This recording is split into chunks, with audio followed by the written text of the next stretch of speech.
এখন আমি আপনাদের সাথে শেয়ার করছি কাঁচা আম ভর্তার রেসিপি। এই রেসিপিটি সম্পূর্ণভাবে দেখে নেওয়ার জন্য কোনো প্রকার স্কিপ্ট না করে সম্পূর্ণ ভিডিওটি আমার সাথে থেকে দেখে নিন।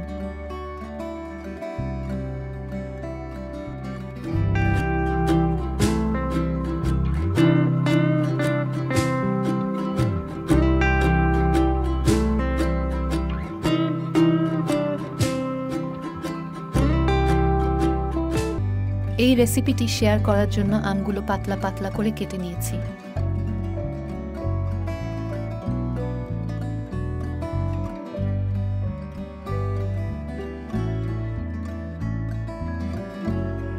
টেস্ট অনুযায়ী দিয়ে দিচ্ছি লবণ। কাঁচা মরিচ নিয়ে খুব ভালো করে থেতু করে নিচ্ছি। আপনি ইচ্ছা করলে কাঁচা মরিচটা কেটেও নিতে পারেন।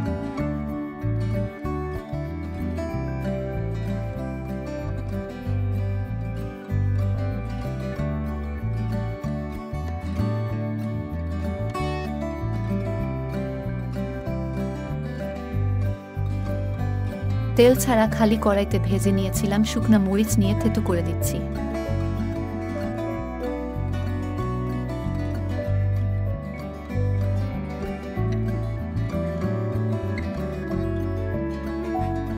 শুকনা মরিচ না হলে কিন্তু আম ভর্তাটা জমে ওঠে না, এর জন্য শুকনা মরিচ নিয়ে নিয়েছি।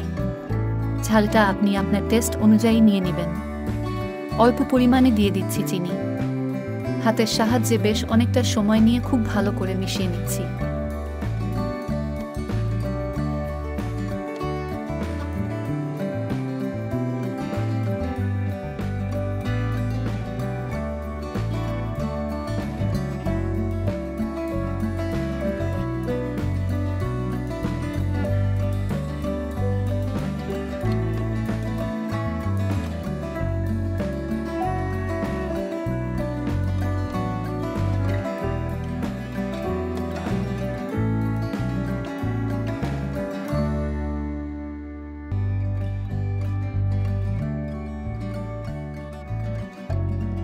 কাঁচা আম ভর্তার এই রেসিপিটি দেখে আপনাদের কেমন লেগেছে অবশ্যই কমেন্টস করে জানিয়ে দিবেন। আমাদের চ্যানেলের ভিডিওগুলো দেখে যারা আমাদের সাবস্ক্রাইবার আছেন তাদের প্রতি অনেক অনেক ভালোবাসা। আর এখনও যারা আমাদের চ্যানেলটি সাবস্ক্রাইব করেনি তাদের কাছে ছোট একটা রিকোয়েস্ট, অবশ্যই আমাদের চ্যানেলটি সাবস্ক্রাইব করে আমাদের চ্যানেলের সাথেই থাকবেন।